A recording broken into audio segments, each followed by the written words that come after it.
दरम्यान लवकरच अजित पवारांच्या राष्ट्रवादीमध्ये सुद्धा मोठ्या प्रमाणात इन्कमिंग होणार असं वक्तव्य राष्ट्रवादीचे आमदार अमोल मिटकरींनी केलंय। शरद पवारांच्या राष्ट्रवादीचे काही खासदार आणि आमदार अजित पवारांच्या संपर्कात असल्याचा दावाही त्यांनी केलाय।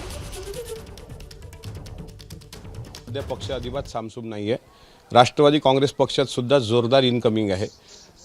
ऑपरेशन टायगर म्हणल्यापेक्षा एकनाथराव शिंदे साहेबांच्या नेतृत्वावर आता राजन साळवींचं जर तुम्ही स्टेटमेंट बघितलं असेल, त्यांनी सांगितलं की त्यांचं पालनपोषण सुरुवातपासून एकनाथराव शिंदे साहेबांनी केलं। त्यामुळे शिवसेनेतला फुटलेला जो गट आहे तो त्यांच्याकडे आकर्षित होणं साहजिक आहे, यात काही विशेष असण्याचं कारण नाही।